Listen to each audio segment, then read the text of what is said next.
Hi guys! Welcome back to my channel. It's me again, Kathleen Arceo. Hello! Kumusta kayo guys?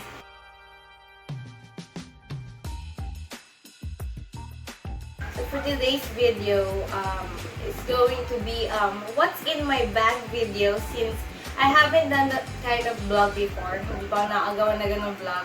But before that, please do subscribe on my channel and click the notification bell so you get updated. So you'll get updated every time na magkakaroon ako ng bagong videos, okay? So, ito na guys. This is my bag for 2020. Tada! Cute, diba? So, it's a Chanel bag. Binili ko to nung after Christmas. Yata, binili ko to, yes. Binili ko to nung after ng Christmas. Kasi, wala lang, gusto ko first designer bag ko, Chanel. Kasi ang klase ng Chanel. Ang cute! And, sana soon magkaroon pa ng madaming Chanel bag. Ang cute kasi. So, a little background story kung bakit Chanel yung binili ko. Kasi, meron akong shoulder bag. May shoulder bag ako, pero hindi lahat ng gamit ko nagkakasya. Hindi tulad nito, saktong-sakto lang. Yung dami ng gamit ko na magkakasya dito. Kaya ito binili ko. And why red? Kasi red is my fave color. Sa mga hindi pa nakakaalam, fave color ko ito ang red. So yun na siya. So ginamit ko ito ng Christmas tsaka ng New Year. Yeah. New Year. New Year's Eve, New Year. Nakikita ko sa IG stories ko. Tsaka sa IG ko. Nandun ko. So, buksan na natin. Tan-tan-nan-nan-nan! Ayan yung laman. Kita nyo. So, first, contour powder. Kasi, kaya contour powder, after ko mag-retouch yung powder ko, syempre may natira pang powder ng pang-contour, di ba? Inaano ko ulit yung contour ko para akak yung contour ko. Yan. Second one, napkin. Alam niyo na guys, dapat Girl Scout tayo.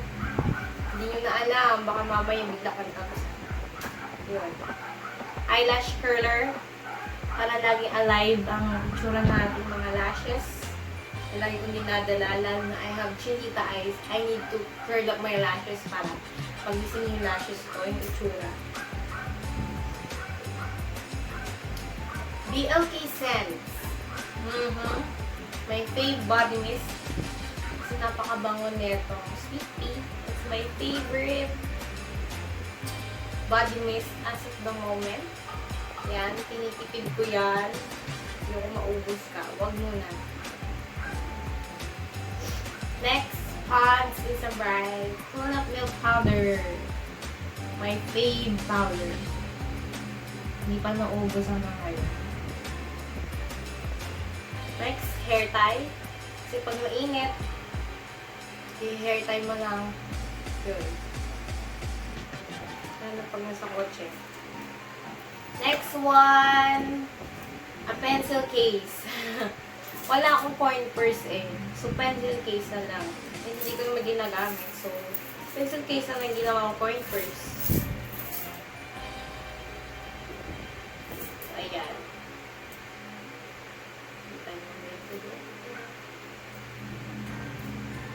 Mga barya. Tada! Oops.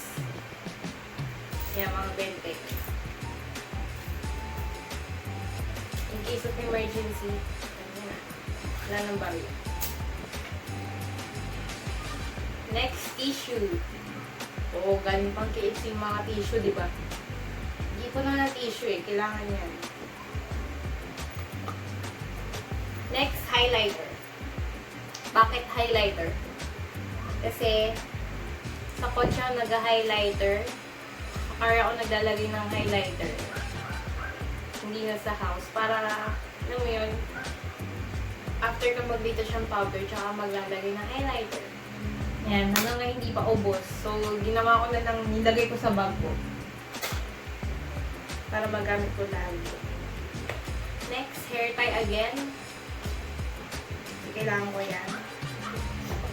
And then, retouch lippies. Oh, tada! Avon.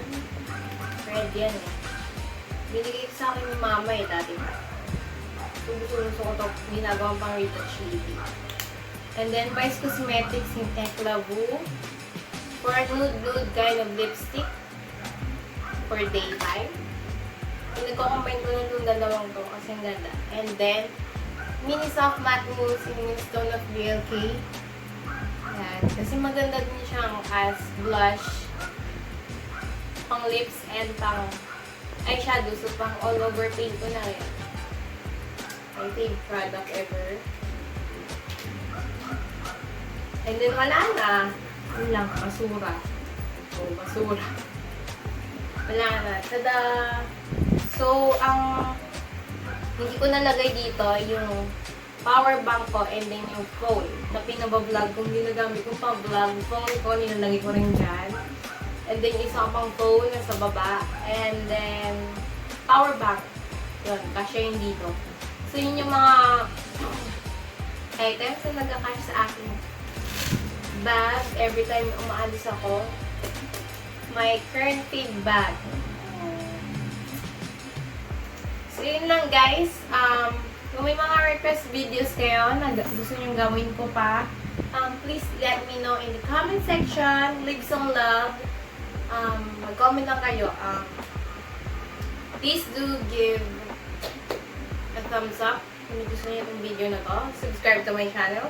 Click the notification bell. Kung gusto niyo magpa-shoutout, comment lang. Comment lang. So, yun lang guys. Thank you so much for watching. Again, this is Catherine Arceo, and I'll see you on my next one. Bye!